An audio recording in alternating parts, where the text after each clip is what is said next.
Madame, Mesdemoiselles, Monsieur, bonjour. Je vous remercie de m'accueillir chez vous si gentiment, comme toutes les semaines. Je suis Nahum, Radio Hack TV, et merci de m'accueillir chez vous. Et comme toutes les semaines, on va parler un petit peu de l'actualité. Alors, Madame, Mesdemoiselles, Messieurs, comme vous savez, ma foi, on espère et on suppose et on veut bien espérer, parce que je pense qu'on en a tous marre de courir tous les 3 mois pour revoter encore une fois, et j'ai comme l'impression, Madame, Mesdemoiselles, Messieurs, que finalement, dans les deux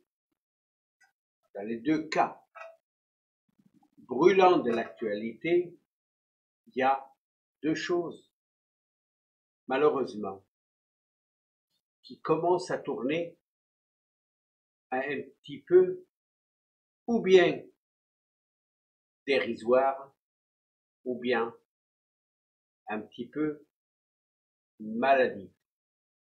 Alors, je m'explique. Premièrement, bien sûr, les virus, les corona, et un petit peu les problèmes électoraux. Alors, on vient de passer les caps des 3e tours.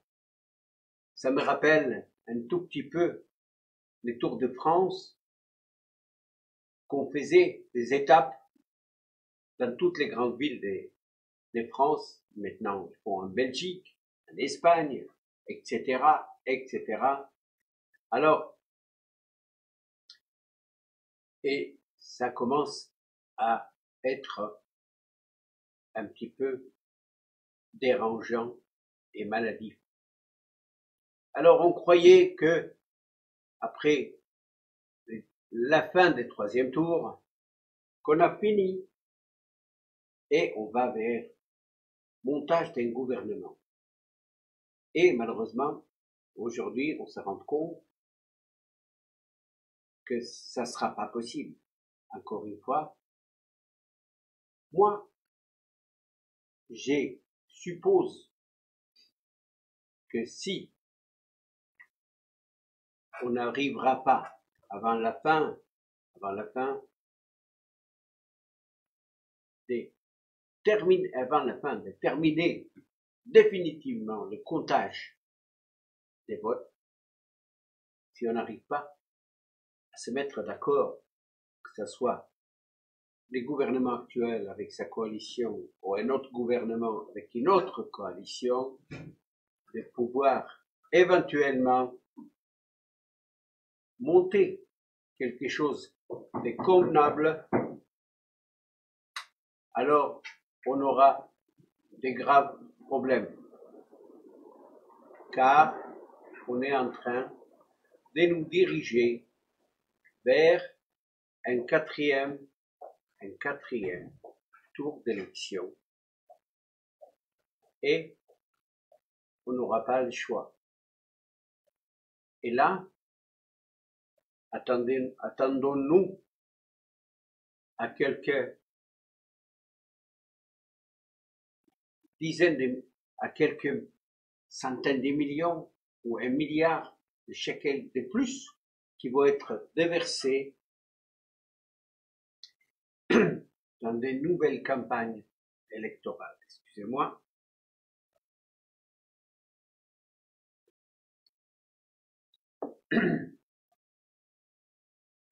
Alors,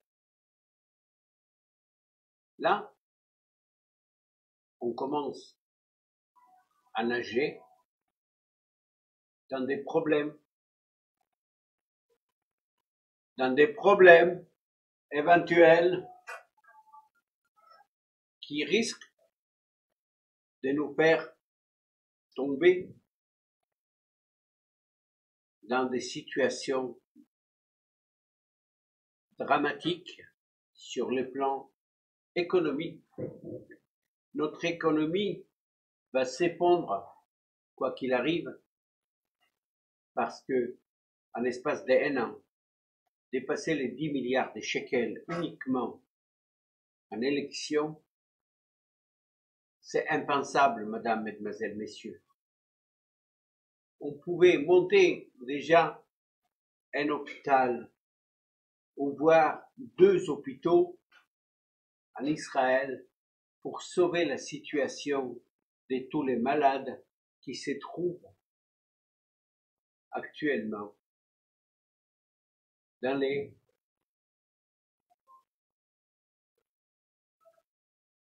passages entre les chambres et en train d'agoniser et éventuellement sans pouvoir avoir le minimum de discrétion pour chaque malade pour qu'il puisse se lever du lit, pour qu'il puisse se coucher devant tout le monde. Madame, mesdemoiselles, messieurs, on ne va pas à l'hôpital pour faire du spectacle dans les couloirs d'hôpital, sachant pertinemment qu'éventuellement tous les virus qui se propagent dans cet hôpital, car chacun vient avec sa propre maladie et chacun apporte ses propres microbes. Et s'il n'y a pas la possibilité d'isoler les gens et de les mettre dans des chambres, c'est les moyens les plus actifs et idéologiques pour pouvoir propager des maladies déjà dans les hôpitaux. Ça veut dire que même si il y avait des personnes qui sont venues avec des petits bobos, ils risquent de sortir de là-bas avec des maladies contagieuses et des maladies graves.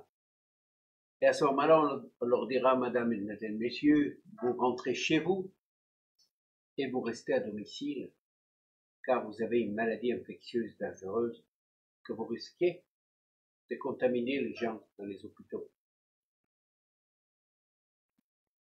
Alors, ceux et celles parmi vous qui parlent couramment l'hébreu et qui maîtrisent parfaitement la langue, dans cette chaîne même, mon cher collègue Gaëtal a monté hier soir, et puis il y a 1 heure, il a complété une émission de la coronavirus en apportant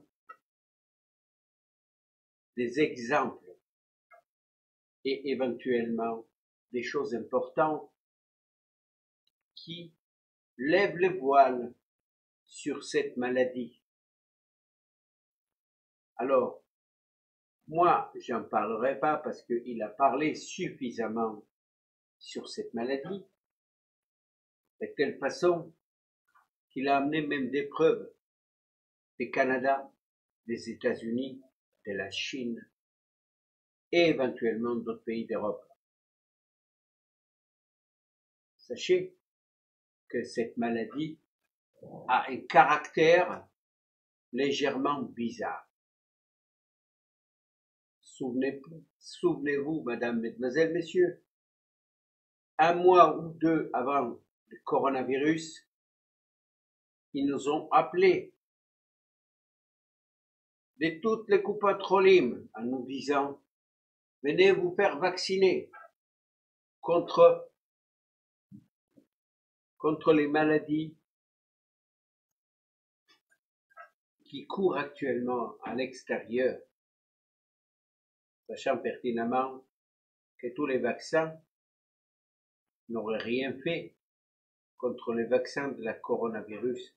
Si vous écoutez l'émission de mon cher collègue Gaëtal sur cette même radioactivité, vous comprendrez parfaitement, parce que cette maladie n'a pas un problème de vaccin. C'est beaucoup plus large et vaste que ça. c'est une maladie qui est légèrement bizarre. Regardez un petit peu, ils sont en train de nous couper du monde et il y a des chances qu'ils vont nous couper les communications même entre nous. Prétextant qu'éventuellement la maladie peut se transmettre par la transmission cérébrale. Alors, madame, mesdemoiselles, messieurs, je pense qu'il est grand temps qu'on prenne conscience qu'il y a des choses bizarres qui se passent tout d'abord dans le monde. Ce sont des choses que vous, éventuellement, s'il y a des francophones de France qui vont régulièrement en France ou qui m'écoutent à travers la France, vous savez ce qui se passe actuellement en France, après toutes les manifestations, après tout ce qu'ils subissent les gens dans les rues, qui partent dans les hôpitaux parce qu'ils sont grièvement blessés par les services d'ordre gouvernemental, car ces gens-là manifestent pour leurs droits, et leurs droits absolus. C'est pas que des jeunes, des casseurs. Il y a des gens de mon âge qui manifestent là-bas parce qu'ils n'ont pas de quoi vivre. Ils demandent, ils exigent leurs droits absolus des citoyens qui ont cotisé. C'est ce que nous, on n'arrive plus à le faire. Je ne sais pas pourquoi, on est dans les silences radio, les silences total. Et ça m'inquiète davantage, mesdames, mesdemoiselles, messieurs. Sachez que notre pays, c'est les pays les plus beaux au monde. Il faut le conserver. Il ne faut pas tomber dans l'extrémisme, ni à gauche, ni à droite. Il ne faut pas qu'on se laisse faire. Moi, je sais que mes enfants arrivent, ils font Aliyah au mois de juin. Si avant, j'ai pensé que ces pays m'est très cher, que je veux conserver l'aspect démocratique et l'indépendance citoyenne et vivre de mes droits les plus élémentaires. Aujourd'hui, davantage, car je ne veux pas que dans ces pays, mes enfants et mes petits-enfants me les reprochent un jour que je n'ai rien fait pour eux. Mes enfants, ils vont venir habiter Jérusalem. Ils ont une superbe situation économique en France. Ils quittent tout pour venir ici par idéal. Et je ne veux pas les décevoir. Parce qu'il faut un effort colossal d'apprentissage de la langue. Et ils ne peuvent pas apprendre la langue et parler une langue de la rue.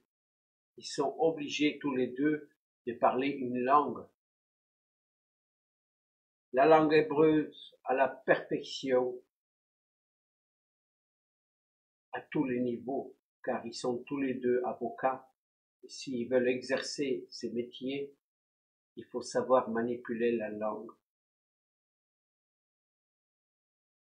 Absolument sans faille, car autrement, ils ne peuvent pas se faire entendre dans les tribunaux. Car vous savez aussi bien que moi que celui qui sait manipuler la langue à la perfection et sait jouer avec les mots, il peut changer la loi en sa faveur. Car les lois de base ici n'existent pas. Les lois varient en fonction des jeux de mots. C'est pour ça, madame, mademoiselle, messieurs, des fois vous voyez que des gens qui ont commis des choses qu'ils ne devaient pas commettre, ils sortent sans payer ce qu'ils doivent à la justice parce que ils ont pris un avocat qui était d'une très grande valeur ajoutée et il a su jouer avec les mots pour changer la loi en sa faveur et acquitter son client. Alors, tout ça pour vous dire, en quelques mots, madame, mesdemoiselles, messieurs, il faut qu'on se mette tous d'accord. Qu'on soit à gauche ou à droite, extrême gauche ou extrême droite. Madame, mesdemoiselles, messieurs, on a un seul pays et on est à peu près que on est peut-être entre 5 à 6 millions d'Israéliens, y compris les bébés, y compris les vieilles personnes. Alors, il y a autour de nous plus de 250 millions de voisins. Peu importe ce que vous pensez sur eux, peu importe ce que moi je pense sur eux, ça n'a pas d'importance. Ils sont là. Et ils n'ont pas l'intention de partir d'ici. C'est vrai qu'on a une armée infaillible.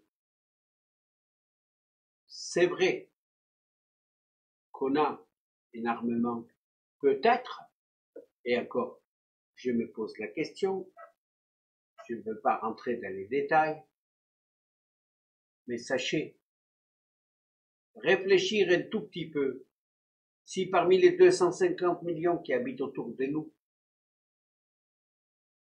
juste autour de nous, je ne parle pas d'Irak, Iran, etc., qui habitent beaucoup plus loin, ok,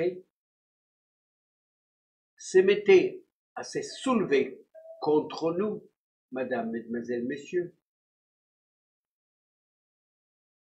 la seule solution, ça sera mot nafshim plishtin avec l'atome,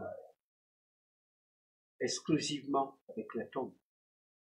Ça veut dire, on nous autodétruira avec nos voisins ensemble.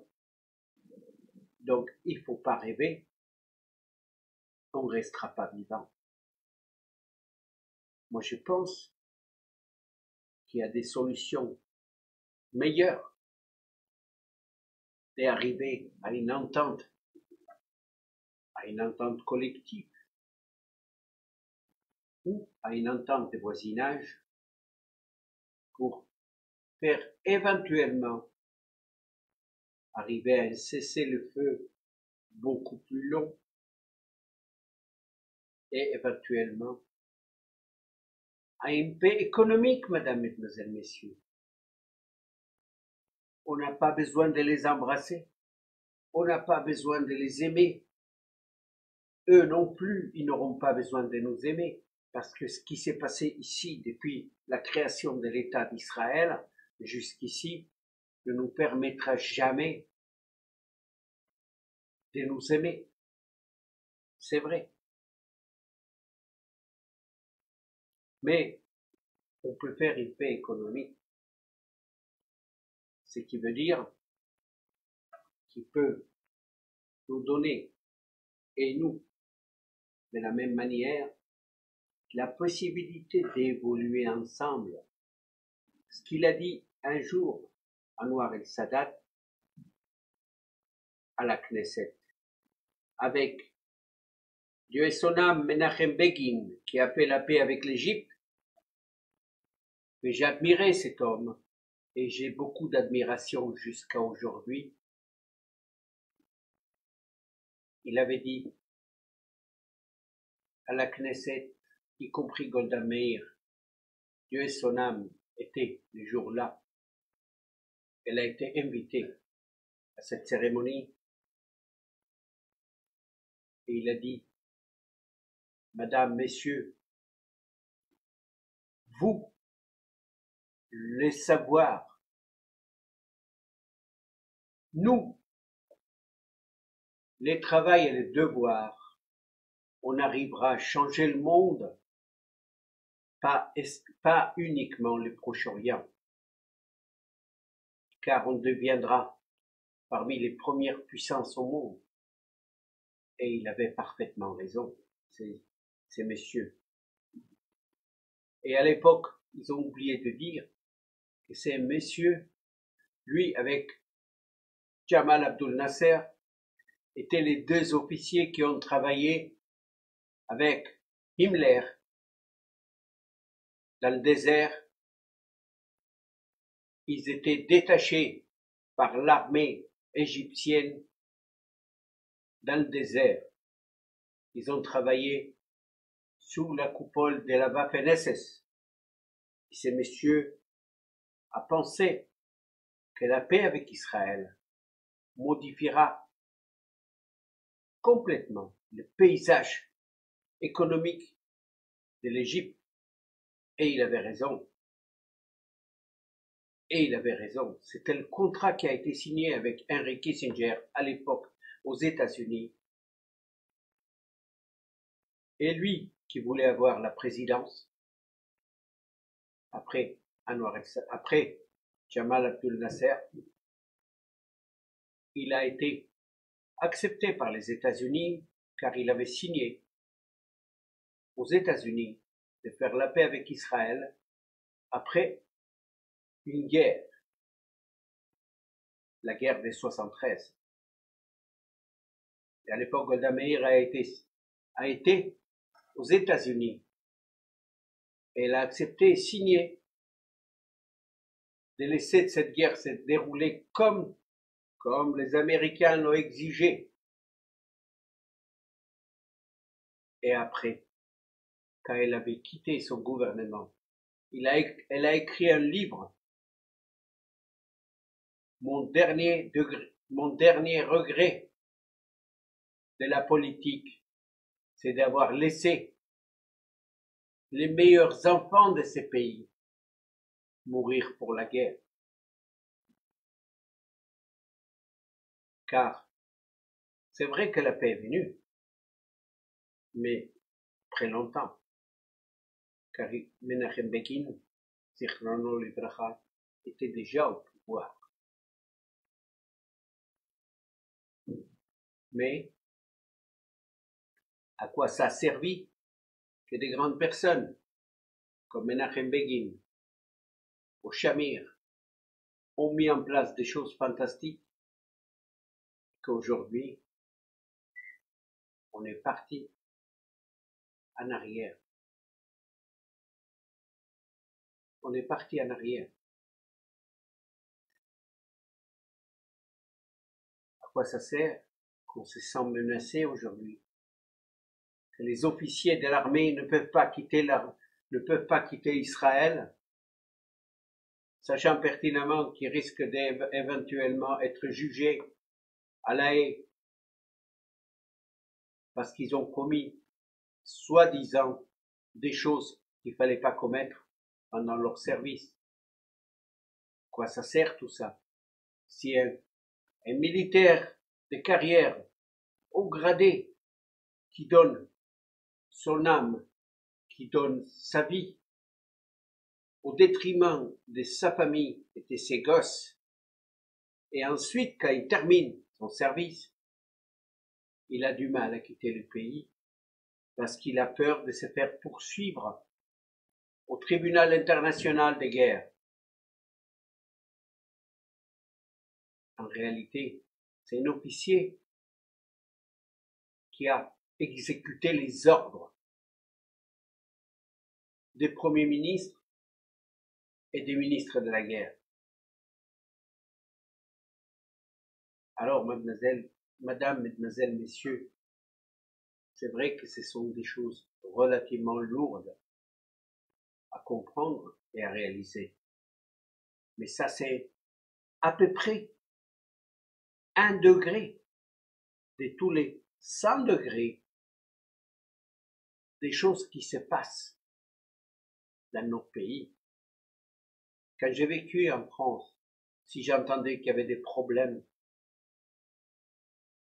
avec un autre pays, des problèmes politiques avec un autre pays voisin, ou désengagement avec un autre pays qui est un peu plus loin, ou désaccord avec les États-Unis, ça me faisait ni chaud ni froid, car je savais que la France avait plus de 200 ans d'existence. Elle avait des bases solides. Elle pouvait pas se faire attaquer parce qu'elle était à l'OTAN. Elle pouvait pas se faire attaquer parce qu'elle était à l'ONU. Et elle avait une position importante à l'ONU. Elle était au Conseil de l'Europe. Et nous, on est où? Dans la poche des Trump. Alors, monsieur Trump, c'est un monsieur qui est des passages. Il est venu se remplir les poches. Et il s'en fout royalement de l'existence d'Israël. Tout ce qu'il fait pour nous, c'est parce qu'il a peur de ne pas tomber entre les deux chaises de la politique, parce qu'il sait qu'il a beaucoup de sénateurs juifs qui l'attendent au tournant si jamais il venait se manifester contre la politique israélienne. Et je peux vous assurer qu'actuellement, il tremble de ne pas perdre les élections aux États-Unis, car il risque d'avoir un petit peu de problèmes. Mais je n'ai pas à rentrer dans ces détails, ça ne nous concerne pas ici. Alors, mesdames, mesdemoiselles, messieurs, je veux juste que vous preniez conscience de 2 choses. La première, c'est de savoir que quoi qu'il arrive, on n'a qu'un seul pays. Et ce pays-là, il ne faut pas qu'on le perde. Car ce pays, c'est notre maison. Avec ce qui se passe aujourd'hui dans le monde, vous savez très bien tous les problèmes qu'il y a aujourd'hui dans d'autres nations. Les politiques, ils ont l'art et la manière de les jeter sur les populations minoritaires.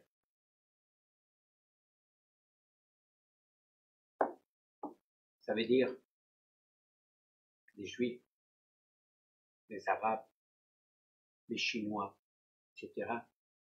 Toutes les populations minoritaires qui vivent dans le pays,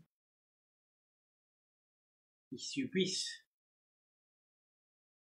les problèmes politiques dans le pays. Pourquoi? Parce que c'est les sacs des boxeurs. C'est là qu'on peut taper sans aucun problème. C'est là qu'on peut dire aucun du mal de toutes les autres minorités qui vivent dans le pays. Et ces gens-là ne pourront pas dire quoi que ce soit. Alors, c'est vrai, d'un côté, ça sera super. Il y aura de l'Aliyah. Il y aura beaucoup de Juifs qui vont venir ici. Mais c'est fantastique. Mais si on perd la nation, ils vont y aller où? À Aqaba, Arabie Saoudite, en Iran. Alors, à savoir que ça, c'est l'avenir de notre nation qui est en jeu. Et il ne faut pas jouer avec ça. Parce que on n'aura pas le temps de le regretter, car il ne restera plus rien. On est un peuple qui est sorti de la Shoah. Je suis fils des déportés. Et on sait très bien tout ce qu'ils ont subi là-bas. Il ne faut pas l'apporter ici. Il ne faut pas accepter qu'on subisse la même chose ici. Ni avec le coronavirus, ni avec n'importe quoi, madame, mesdemoiselles, messieurs. On a été bâti, on a été dressé, on a été élevé sur la démocratie et l'indépendance. Ne nous mettons pas les uns les autres en prison. N'acceptez jamais ça, parce que ça sera la fin de la nation. Il ne faut pas l'oublier. Ça, c'est impossible de l'admettre ni de l'accepter. Alors, pour ça, réfléchissons tous ensemble.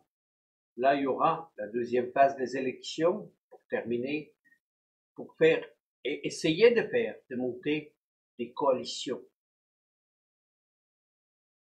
Ayez l'œil sur le volant des constructions des monopolies de ces jeux-là. Même si vous ne comprenez pas tout, essayez de vous faire informer et de vous informer quelles seront les conséquences de ces enjeux-là. Sur le pays, madame, mesdemoiselles, messieurs, sur la nation, sur l'avenir de cette nation. Comment on pourra après se regarder dans la glace et regarder nos enfants et nos petits-enfants leur dire « On a dormi, on ne savait pas, on n'a pas compris ». Je ne veux pas que personne soit exilé de ce pays. On est tous des frères. On est sortis d'Égypte. On est sortis de la Shoah. N'oubliez pas Hanouka. Khurban Bet Amikdash. Il ne faut pas en arriver là encore une fois. Ça serait bien dommage. Madame, mesdemoiselles, messieurs, je vous remercie de m'avoir écouté, de m'avoir accueilli chez vous comme toutes les semaines. Sachez bien que tout mon intérêt, je viens ici avec 3 bus et je repars d'ici avec 3 bus. C'est pas pour le plaisir, je suis pas salarié ici. Je ne touche rien. Le contraire. Ce que je fais ici, c'est parce que la nation me porte dans mon cœur au plus haut niveau. Au plus haut niveau. Je ne veux pas qu'on perde même pas 1 centimètre carré de ce pays. On a les plus beaux pays au monde. Il faut qu'on puisse être tous ensemble, les uns avec les autres, main dans la main, pour défendre notre pays contre l'ensemble des 120 de l'Assemblée, de la Knesset. Ils sont un pour tous et tous pourris. Alors, il faut qu'on nettoie tout ça. Madame, mesdemoiselles, messieurs, pour la deuxième fois, merci de m'avoir accueilli chez vous. Si gentiment, comme toutes les semaines, je remercie Radio Activi qui me donne la possibilité de venir vous parler et essayer de vous toucher un tout petit peu de l'avenir de notre pays. Merci, à la semaine prochaine.